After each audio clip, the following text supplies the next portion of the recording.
갈라디아서 2장 15절에서 16절. 우리는 본래 유대인이여 이방 죄인이 아니로되 사람이 의롭게 되는 것은 율법의 행위로 말미암음이 아니요 오직 예수 그리스도를 믿음으로 말미암는 줄 알므로 우리도 그리스도 예수를 믿나니 이는 우리가 율법의 행위로서가 아니고 그리스도를 믿음으로써 의롭다 함을 얻으려 함이라. 율법의 행위로서는 의롭다 함을 얻을 육체가 없느니라. 오늘 말씀은 어쩌면 처음 들으시는 그런 종류의 설교일 수도 있고 여러분이 또 어떤 경우는 들어보셨을 수도 있고요. 그래서 조금 이상할 수 있어요. 그 예수님의 믿음이라고 그랬죠. 근데 교회에서 가장 많이 쓰는 말 중에 하나가 믿음이잖아요. 그죠? 근데 이제 그 믿음은 누구의 믿음이에요? 우리들의 믿음이죠. 나의 믿음이죠. 그래서 내 믿음이 좋아야 된다. 뭐 믿으십시오. 뭐 목사님 되게 한마디 하고 믿습니까? 이렇게 하고 아멘하세요. 뭐 그러는데 우리들의 믿음이었으면 자연스럽게 될 텐데 예수님의 믿음 그러니까 그 말이 조금 익숙하지 않게 들리실 수 있다. 그런 뜻입니다. 그래서 제가 설명해 드리겠어요. 이제 갈라디아서가 점점 교리적인 부분으로 들어갑니다. 그래서 조금 딱딱할 수도 있고 어려울 수도 있고 혹은 아주 intensely interesting 할 수도 있어요. 우리 교인들은 기본적인 교리에 대해서 분명한 것이 좋습니다. 제가 두 가지로 나눠서 설명드리려고 하는데 지금 이제 칭의론으로 들어가고 있으니까 사람이 어떻게 의롭게 되는가 하나님 앞에서 바른 관계로 세워지는가 하는 문제니까요. 그래서 첫째는 예수님의 믿음을 믿어야 의롭게 된다는 것입니다. 예수님의 믿음을 믿어야 의롭게 됩니다. 좀 이상한 말이죠. 예수를 믿어야 의롭게 된다 이렇게 배우셨고 또 뭐 그것이 틀린 것은 아닙니다. 그러나 이제 한 가지 더 붙여서 제가 조금 다른 각도에서 말씀드릴 테니까 들어보세요. 그래서 예수님의 믿음을 믿어야 의롭게 된다는 그 측면 하나 하고 다른 하나는 뭘 말씀드리고 싶었냐면 우리가 과연 그렇다면은 어떻게 해서 의롭게 되는가? 율법의 행위를 통해서 되는가? 그렇지 않으면 예수님의 믿음을 의존해서 의롭게 되는가? 율법의 행위라는 것은 무엇을 의미하는가? 그것을 제가 설명드리려고 그래요. 이 본문이 굉장히 중요한 구절입니다. 그 2장 14절에서 바울이 게바에게 이렇게 말했죠. 게바는 베드로의 이름입니다. 베드로 같은 사람을 가리킵니다. 베드로 혹은 게바라고 그래요. 내가 유대인으로서 이방인을 따르고 유대인답게 살지 아니하면서 어찌하여 억지로 이방인을 유대인답게 살려 하느냐 이렇게 꾸짖었어요. 무슨 말이냐면 지금까지 베드로는 유대인이지만은 유대인의 그런 생활 방식을 떠나서 이방인들과 함께 어울려서 지냈어요. 예를 들면은 식탁 교제를 자유롭게 했습니다. 이방인들하고 식탁 교제를 유대인들은 못하게 됐어요. 왜냐하면 음식 규례 때문에. 유대율법에 금지된 음식을 먹기 때문에 같이 식사하지 않거든요. 그러면 그것이 부정탄다고 생각했습니다. 그래서 베드로는 그런 거 상가하지 않고 그냥 다 같이 이방인들하고 교제하고 먹고 그랬어요. 이제 그렇게 하다가 그 다음에 이제 문제가 생기죠. 유대인들은 하나님의 율법을 지키고 음식 규례라든지 안식이라든지 무슨 절기라든지 이렇게 지키면서 살기 때문에 의롭다고 생각했어요. 다시 말해서 하나님이 받아주시고 하나님이 인정하시고 하나님과의 관계에서 아무런 문제가 없다고 생각했습니다. 그래서 다른 유대인들은, 다른 이방인들은 그렇게 안 하니까 의롭지 않다고 여겼던 것입니다. 그들은 거룩한 백성이 아니라고 무시를 했어요. 유대인들은 항상 우리는 율법을 가졌다. 하나님이 직접 모세를 통해서 율법을 주셨는데 이 율법이 하늘에서 내려온 것이다. 우리는 선민이다. 택한 백성이다. 그러므로 우리는 다른 백성보다 낫다는 그런 우월의식 속에서 살았어요. 율법을 가졌다는 것을 굉장히 자부했습니다. 이방인들은 율법이 없다는 거예요. 우상숭배자들이라는 것입니다. 또 사실 그렇기도 하죠. 그래서 유대인은 이방인들처럼 죄인이 아닌 의인이라고 믿었어요. 그래서 바울이 베드로에게 예수님이 주시는 구원 안에서는 유대인이든지 이방인이든지 구별이 없다. 그렇게 얘기했는데 게바에게 말해 너는 그걸 잘 알지 않느냐 당신은. 그러면서 왜 갑자기 180도 변해가지고 이방인들하고 같이 밥 먹다가 잘 서서 일어난 거냐? 그렇게 되면 그 이방인들 보고 뭐 이방인도 그 유태인처럼 살아야 된다 그 말이냐? 이렇게 도전을 한 것이거든요. 그래서 바울이 여기서 말하는 건 뭐냐면 사람이 의롭게 되는 것은 그와 같은 율법의 행위를 지켜서 되는 것이 아니다 하는 것을 다시 앞에서도 말했지만 재증명, 리프로클레임 하는 거죠. 유대인들이 예를 들면은 뭐 예루살렘에 3번씩 남자들 경우 특별히 3번씩 가야 되고 8일 만에 할례를 받아야 되고 안식을 지켜야 되고 11조를 내야 되고 그런 거 해야 돼요. 이방인은 그거 안 하거든요. 그런 법도 없어요. 뭐 11조는 예를 들면은 철저하게 했어요. 우리는 11조라 그러면 한 가지밖에 없잖아요. 그죠? 그것도 현찰로 내잖아요. 물건으로 내는 사람이 있어요? 없죠. 근데 당시에는 모세법에 의하면 11조는 한 3가지 혹은 학자에 따라서 4가지라고도 말합니다. 예루살렘에 가져가는 11조도 있고 자기 동네에서 회식하는 동네 커뮤니티 모여서 그것도 11조예요. 뭐 불쌍한 사람들 나그네라든지 이런 사람들에게 주는 11조도 있고 그래서 종류가 여러 가지였어요. 우리는 마침 한 가지면 있는 듯이 그걸 또 철저하게 강조하고 그러는데 아무튼 간에 유대인들은 그런 것을 했기 때문에 그래서 굉장히 자부심을 갖고 살았습니다. 율법 준수라는 것이 하나님의 백성이 되는 데 있어서 아주 필수 불가결한 요소라고 믿었어요. 그러니까 대부분의 유대인들은 이제 예수를 믿고 크리스찬이 됐습니다. 근데 크리스찬이 됐지만은 그 이후에도 모세의 율법을 계속해서 지켜야 한다고 생각했어요. 그러다가 이제 이방인 교인들이 점점 불어나지 않았어요? 불어날 정도가 자꾸 가속에 대해서 유태인 크리스찬들보다도 이방인 크리스찬 수가 더 많아졌어요. 그래서 안디옥에서 대부흥이 일어났다는 말씀이에요. 그러니까 유대주의자들, 그러니까 유태인의 풍습을 따르는 유대율법을 지키기를 고수하는 그 유대주의자들, 그들이 안디옥까지 가서 위기의식을 느낀 거죠. 유대교를 보호하기 위해서 이방인 신자들에게도 율법을 지켜야 합니다. 이렇게 요구를 했던 것입니다. 그래서 안디옥 교회에서 와서 모세 하는 말이 모세의 법대로 할례를 받지 않으면 이제 할례도 유대인들이 늘 하는 거니까요. 모든 남자는 다 할례를 받아야 돼요. 그래서 할례를 받아야만 능히 구원을 받는다. 그렇지 않으면 능히 구원을 받지 못한다. 이렇게까지 이제 구원론하고 할례하고 딱 붙어버렸어요. 그런 상황에서 유대주의자들의 편으로 돌아서는 행동을 베드로가 했기 때문에 바울이 그것을 좌시할 수 없었던 것입니다. 그래서 칭의 구원론을 강의하기 시작했어요.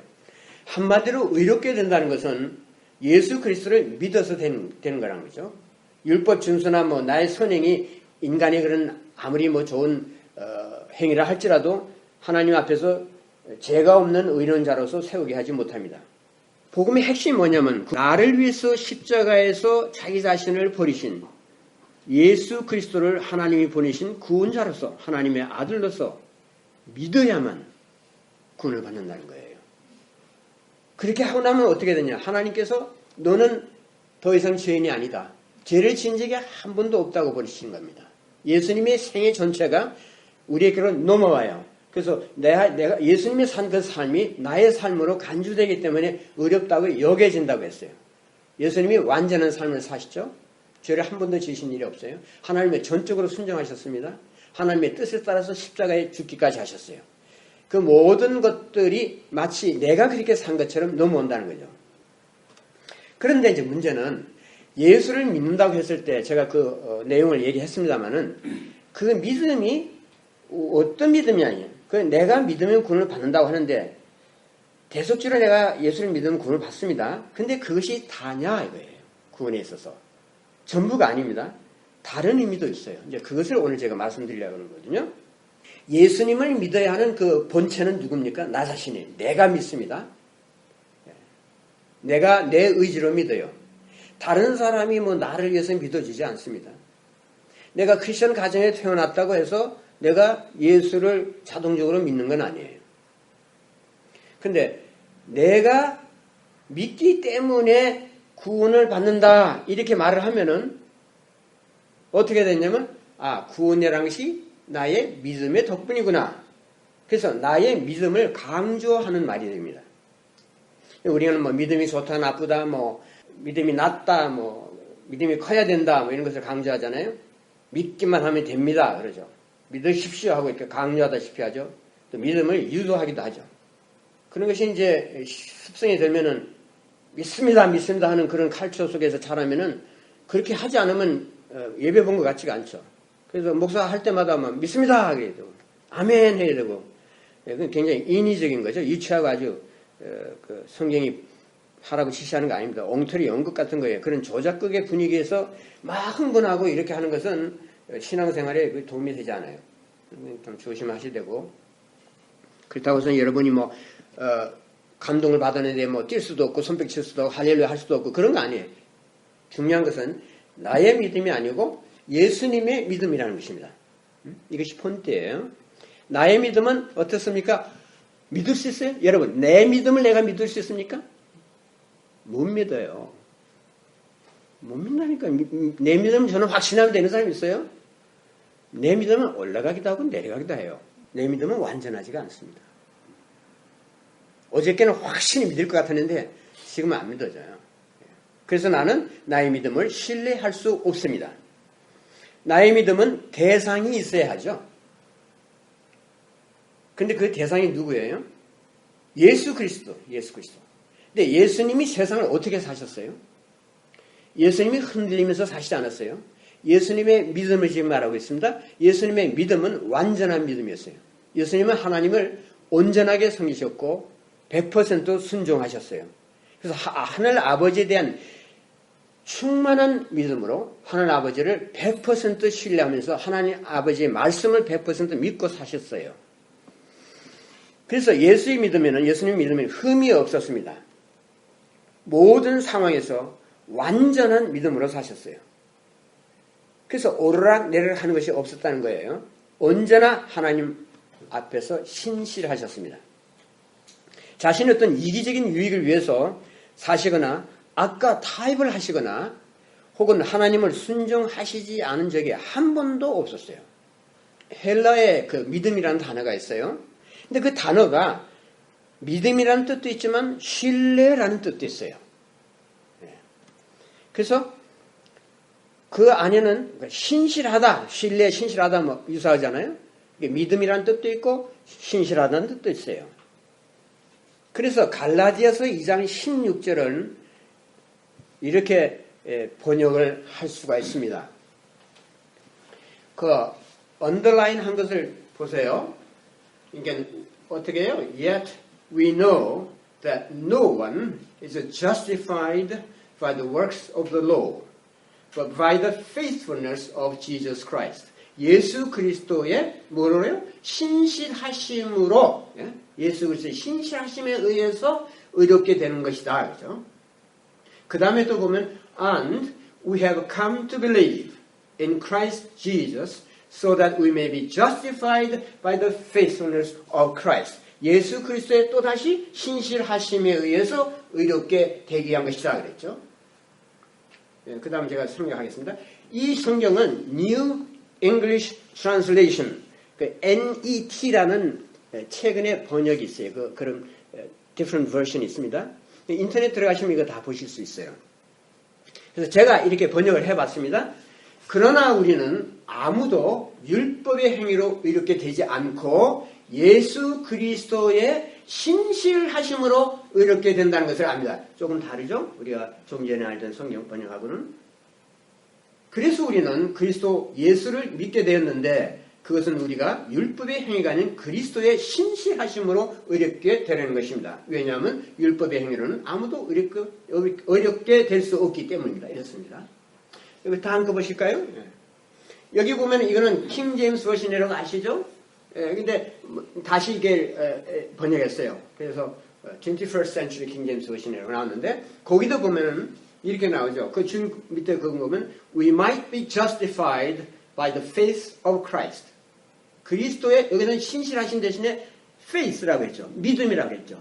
아까 말씀드린 헬라에서 믿음이라는 말과 신실하신 말이 같은 의미가 있다 이 말이죠. 그래서 제가 번역을 사람은 율법의 행위가 아닌 예수 그리스도의 믿음으로 의롭게 된다는 것을 알기에 우리도 예수 그리스도를 믿는다. 이는 우리가 율법의 행위가 아닌 그리스도의 믿음으로 의롭게 되려 합니다. 율법의 행위로는 아무도 의롭게 될 수 없다. 그리스도의 믿음으로 의롭게 된다. 그리스도의 신실함으로 우리가 의롭게 된다는 거예요. 내 믿음이 아니다. 그래서 이 헬라로 이제 이 본문을 두 가지로 번역했어요. 종전에 우리처럼 예수 그리스도를 믿음으로 말미암아 의롭게 된다 이렇게 나올 수 있고, 예수 그리스도의 신실하심을 믿음으로 의롭게 된다. 신실하심에 의해서 우리가 의롭게 된다. 이렇게 두 가지로 번역이 다 가능합니다. 학자들 사이에 이제 두 가지 번역을 놓고 이제 왔다 갔다 해요. 제가 이제 신학교 다닐 때만 벌써 뭐 몇십 년인데, 그때 이제 이런 번역을 놓고서 그때 교수만 해도 이런 말 했어요. 이건 하나의 패션이다. 유행으로 왔다가 지나가는 것이다. 뭐 조금 새 말을 하기 위해서 학자들이 이런 말 내놓는다 이랬어요. 근데 보니까 지금까지 퍼지고 있거든요. 그래서 종전의 번역을 오히려 앞지른다는 그런 인상을 주고, 주석에서도 그렇고 신학자들이 점점점 이쪽으로 이렇게 번역을 하고 있더라고요. 어느 쪽이 맞고 뭐 어느 쪽이 틀리다기보다는 둘 다 가능한 번역입니다. 그래서 넓게 보면은 예수님을 믿는다는 것은 무엇을 의미하냐면, 예수님의 인격, 예수님의 생애, 예수님의 사역, 예수님이 우리를 위해서, 우리를 구원하기 위해서 행하신 모든 것을 믿는다는 것이 포함되는 거예요. 예수님의 인격체 전체를 믿는 거니까요. 그러나 예수님의 믿음과 그분의 신실하심으로 우리가 의롭게 되었다고 옮기면, 그렇게 번역을 하면은 우리의 믿음보다 예수님의 믿음을 구원의 근거로 보기 때문에 강조점에 예수님 믿음으로 이렇게 옮겨간다는 거예요. 그리스도의 믿음 혹은 그리스도의 신실하심을 우리가 믿는다고 본다면은 어떤 점에 있어서 차이가 나냐면, 우리들의 신앙생활에서 실제적인 유익이 있어요. 그게 이런 거예요. 아까 말씀드렸듯이 우리의 믿음이라는 것은 이게 신용할 수가 없거든요. 왔다 갔다 하니까. 또 어떤 데는 절대 믿고 싶어. 근데 믿음이 안 생겨요. 그럴 때 어떻게 해야 돼? 하나님 이건 제가 이걸 믿고 하나님 신뢰해야 되는데 도무지 제가 마음이 떨리고 자신이 없고 상황적으로 도저히 그렇게 될 것 같지 않고, 그러니까 제가 믿어지지가 않습니다. 불안하기만 합니다. 뭐 그럴 때 어떻게 하겠어요? 내가 내 믿음에 의존한다면 나는 할 수 없죠. 그렇지만 우리가 그때 예수님이 완전하시고 흔들리지 않는 충만한 믿음을 신뢰한다면 어떻게 되겠어요? 달라지겠죠.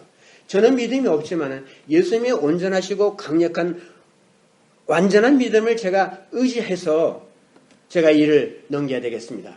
주님의 크신 신실하심을 저는 신뢰합니다. 이렇게 보면 내 믿음에 의존하는 것이 아니고 예수님의 신실하심과 예수님의 완전한 믿음에 내가 의존하고 거기에 내 탓을 거는 것이기 때문에 내 자신이 훨씬 더 스테이블하고 공고해지겠죠. 예수께서 완전하고 충만한 믿음으로 하나님을 끝까지 신실하게 섬기셨어요.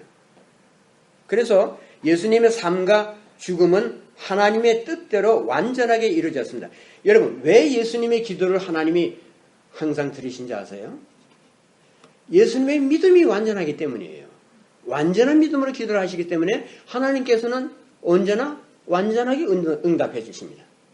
예수 그리스도께서 언제나 신실하시기 때문에, 끝까지 충성하시기 때문에, 올라가고 내려가고 변함이 없기 때문에, 그래서 하나님께서는 예수님께 언제나 신실하게 대하세요. 이런 의미에서 예수님의 신실하심에 근거해서 하나님이 우리를 의롭다고 하시는 거거든요. 예수님이 완전하시고 신실하시고 완전한 믿음을 행사하셨기 때문에 우리의 온전한 계속주가 되는 거예요. 영어로는 믿음과 faith and faithfulness, 신실의 어원이 같거든요. 그래서 이해하기 좋아요. faith라는 단어에다가 fullness를 집어넣으면 신실이 되잖아요. 그래서 예수님은 완전한 믿음으로 죄가 없는 완전한 삶을 사셨습니다. 율법이 요구하는 모든 것을 신실하게 완전한 믿음으로 다 성취하셨어요. 그럼 남은 것이 없어요. 다 완벽하게 하셨습니다. 그렇기 때문에 우리가 율법을 그렇게 지킬 수도 없는데 그것을 지키지 않아도 된다는 거죠. 더 나아가서 우리들의 죄가 속죄가 되었기 때문에 예수님 자신의 완전한 삶을 우리에게 바친 거예요. 십자가에서 돌아가셨다 그러면 예수님 그러면 형벌을 받으셨구나 그렇게 생각할지 모르지만 그게 아니거든요. 십자가에 매달린 예수님은 자신의 완전한 삶을 거기에 못 박은 거예요. 우리를 위해서. 우리를 위해서 주신 희생이 전혀 흠이 없다는 것입니다. 그렇기 때문에 하나님이 받아주신 거예요. 그렇기 때문에 예수님을 하나님께서 부활시킨 거예요. 완전한 믿음으로 완전한 순종을 하신 신실하심으로 가득 신 하나님이시기 때문에. 그런 주님이시기 때문에 우리의 대속주가 되시고 그런 주님을 신뢰하기 때문에 우리가 100% 하나님께 받아지는 거죠. 그래서 하늘 아버지께서 자신의 죽음으로 우리들을 죄와 사탄의 권세에서 예수로 하여금 풀어지게 하시고 모든 것을 용서하신다는 거죠. 그것을 믿으라는 거예요. 다 해놓으신 거예요. 완벽한 것을 놓고서 그것을 가지라고 하시는 거예요. 하나님은 엄밀한 의미에서 불완전한 것을 받아주실 수 없는 분이에요. 왜? 하나님 자신이 완전하신 분이기 때문에. 그래서 세상을 원래부터 완전하게 만드셨고 타락한 이 세상을 더 완전하게 만드실 것입니다. 그렇기 때문에 우리를 받아주시는 것은 완전하기 때문에 받아주시는 거예요. 우리 자신을 보면 불완전하죠, 물론. 그러나 하나님이 우리를 어렵다고 생각하시는 것은 예수 그리스도의 의를 입혀놓고 완전하신 그리스도 안에 신실로 가득하신 그리스도 안에 넣고서 우리를 보시기 때문에 우리는 완전한 거예요. 완전한 우리를 받아주시기 때문에 하나님은 내가 너를 나의 자녀다, 내 백성이다 이렇게 부르시는 것은 내가 자녀를 인정하지만 좀 흠이 좀 있지. 그래도 내가 그냥 넘어가는 거야. 이거 아니거든요. 예수 그리스도가 완전하기 때문에 완전하신 그리스도를 우리에게 주시고 선물이니까 받으라. 그것이 크리스마스 의미라고 하지 않았습니까? 예수님 선물이에요. 근데 선물이 100% 완전하다는 거예요. 예수 그리스도의 완전한 믿음과 완전한 순종과 완전한 신실하심을 우리에게 그대로 넘겨주시고 So you are not guilty라고 선포하시는 거거든요. 그러니까 예수님 하나님의 눈에는 우리가 전혀 마치 죄를 한 번도 지은 적이 없는 마치 예수 그리스도의 삶을 그대로 사는 것처럼 보신다는 거예요. 이런 구원이 어디 있습니까? 그것을 믿으라는 거죠. 그것을 받아들이는 겁니다. 예수님은 모든 일에서 하나님을 믿고 믿음이 충만한 신실한 삶을 사셨습니다. 그래서 하늘 아버지께서 예수님의 완전한 믿음의 삶을 신뢰하는 자들을 완전히 의롭다고 선포하시는 거예요. 예수님을 믿어야 구원을 받습니다. 그러나 나의 믿음이 좋아서 구원받는 것이 아니거든요. 우리는 예수님의 믿음이 좋고 완전하기 때문에 의롭다는 인정을 받습니다. 우리의 구원의 근거는 내 믿음이 아니고 예수님의 완전 무결한 믿음입니다. 예수님의 믿음을 우리가 신뢰를 하면 내 믿음이 약할 때도 큰 위로가 됩니다. 예수님의 믿음이 왜? 나를 세워주기 때문에. 주님, 저는 여기까지밖에 갈 수 없습니다. 이 이상은 죽어도 못 갑니다. 나는 믿음이 없습니다. 제 무릎이 떨립니다. 마음이 가라앉았습니다. 저는 어떻게 아직 힘이 하나도 없습니다. 모든 에너지 다 나갔어요. 하나님을 바라볼 수 있는 그런 눈이 없고 용기가 없고 믿음이 없고 신실함이 없고 어떡합니까? 예수께서 내 손을 잡으라는 거 아니에요? 내 손을 붙잡으신 주님이시죠? 그 맹인 기억나세요? 그 예수께서 어떻게 했어요? 그분의 손을 잡고 끌고 가셨죠. 치유의 장소로.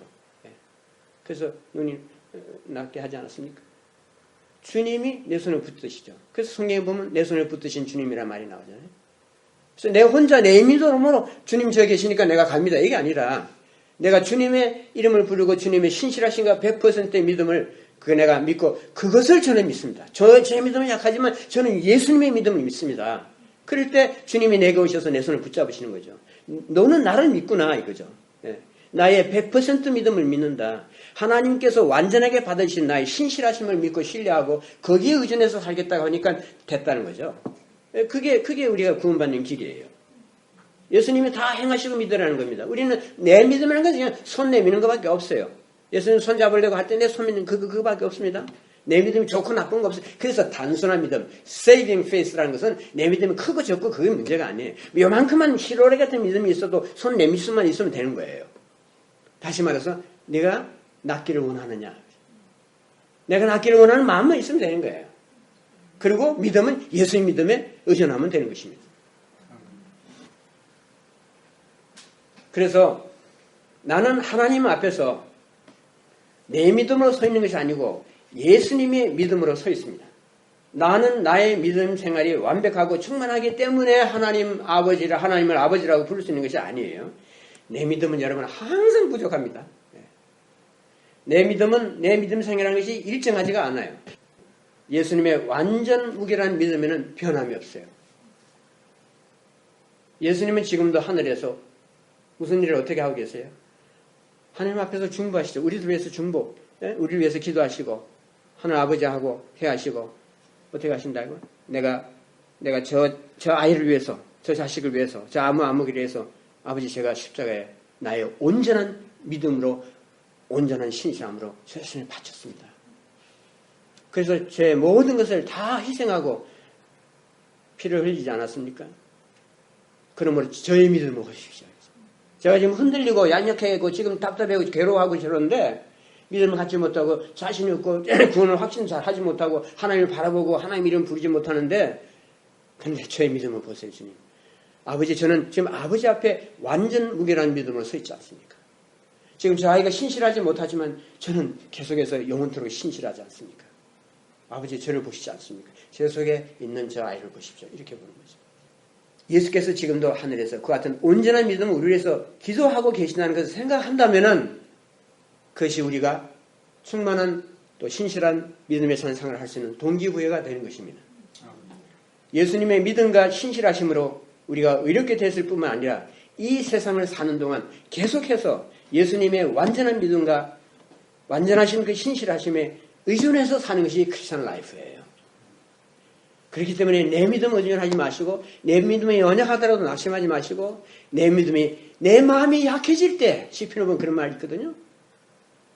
우리 내 마음이 약해질 때가 많이 있죠. 내 믿음이 내려가면 내 마음이 약해져요. 그러나 그때 주의 믿음을 생각하고 주님의 완전한 믿음 예수의 믿음을 기억하시기 바랍니다.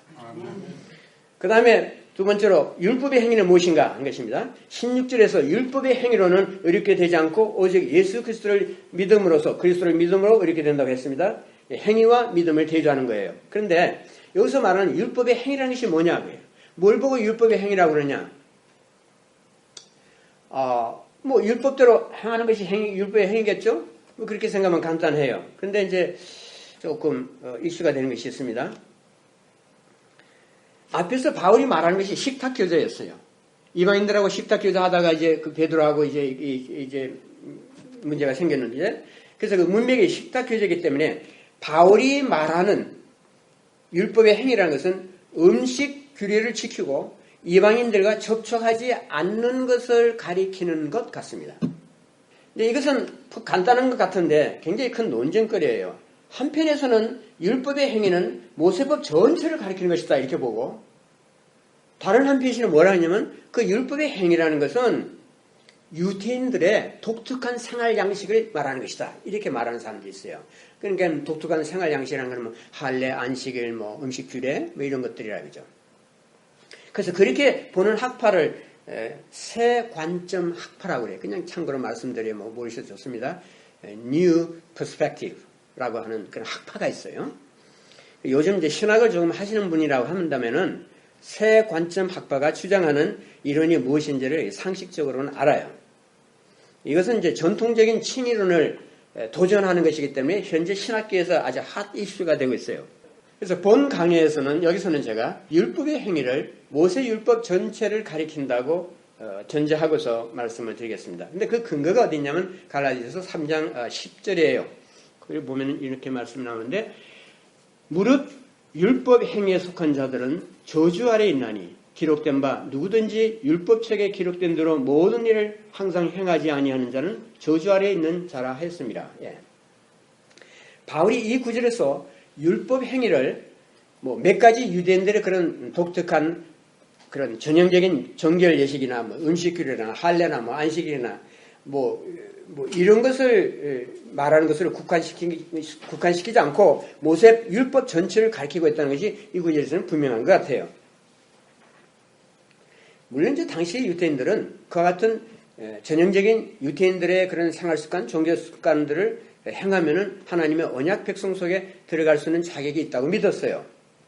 근데 이제 바울은 어떻게 반론하냐면 만약 그런 많은 율법 가운데 한 가지라도 못 지키면 제대로 못 지키면 당신은 율법의 정죄를 받는 것이라고 했어요. 10개 중에 하나를 못 지켜도 그는 안 된다 이거예요. 저 율법에 누구든지 율법책에 기록된 대로 모든 일을 항상 행하지 아니하는 자는 저주 아래 있다고 했거든요. 그러니까 율법의 한 가지라도 지키면서 이것을 구원의 조건으로 붙이면 율법 전체를 지켜야 한다는 그런 의무가 지어진다는 거죠. 그런 책임이 있다는 것입니다. 그래서 거의 포인트는 뭐냐면 아무도 율법을 다 지키지 못하니까 결국 율법을 어기는 자들에게 정해진 저주를 받는다는 얘기예요. 그래서 우리는 모세 율법을 구원의 수단으로서 지키지 않습니다. 그러나 뒤집어서 봅시다. 십계명을 구원의 조건으로 붙이진 않지만은 십계명을 지키지 않으면은 구원받은 사람이 아니다. 이렇게 말하는 경우가 많죠. 한번 여러분 들어보셨을 거예요. 십계명에 보면 도덕질도 있고 간음도 있고 안식일 준수 뭐 이런 문제 다 있잖아요. 그러면은 세례를 받았습니다. 소위 말하는 세례교인이고 교회 등록을 했어요.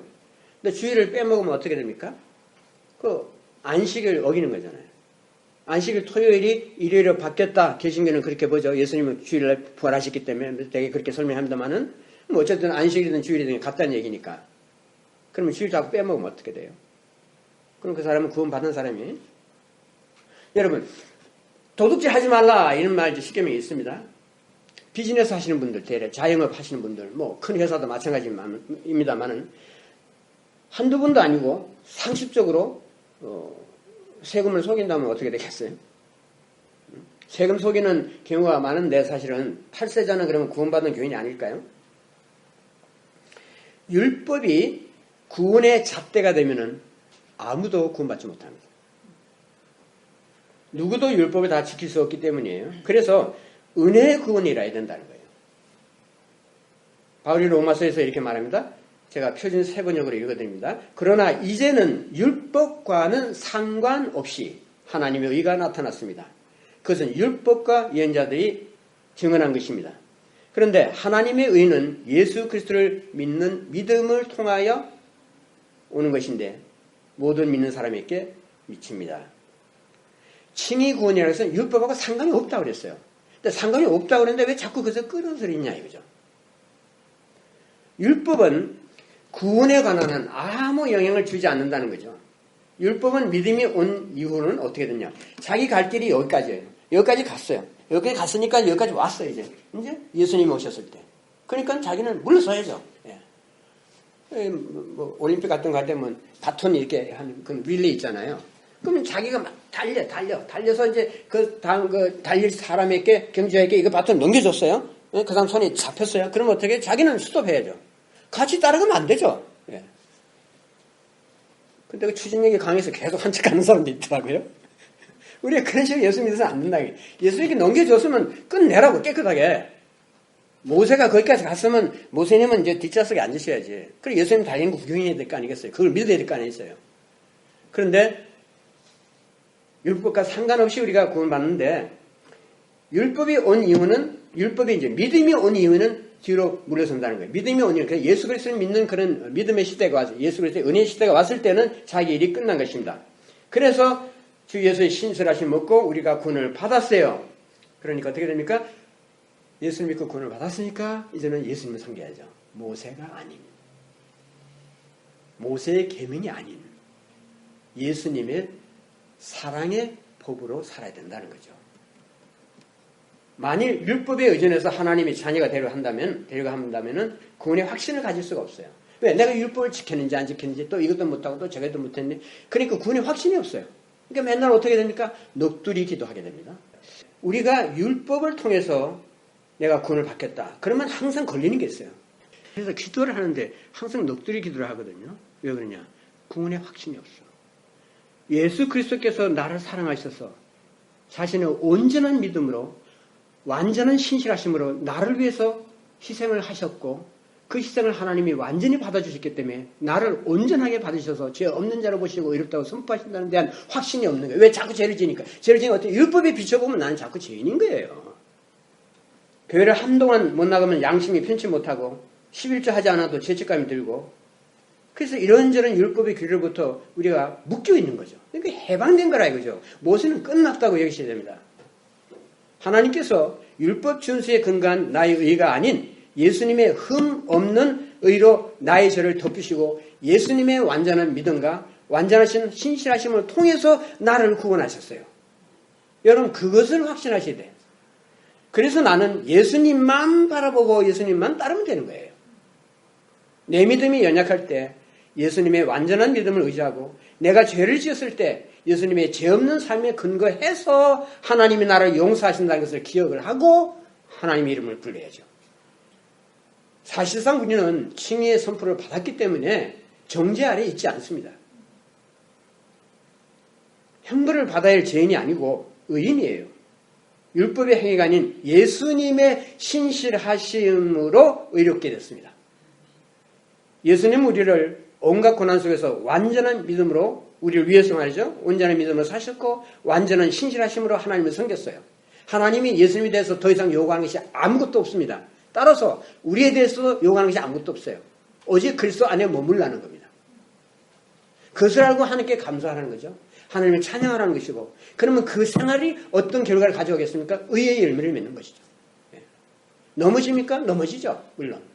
그렇지만 다시 일어나요. 거의 뻔뻔스러울 정도로 일어나요. 왜? 예수 그리스도의 믿음이 온전하다는 것을 알기 때문에 완전한 믿음으로 사셨고 완전한 순종을 하시기 때문에 완전한 용서를 받았다는 것을 알기 때문에 내가 100번 넘어져도 다시 일어나서 하나님 예수 그리스도의 피가 있지 않습니까? 그 피를 내가 믿습니다. 완전한 그 피를 믿습니다. 라고 하면 하나님께서 염려하지 말라고.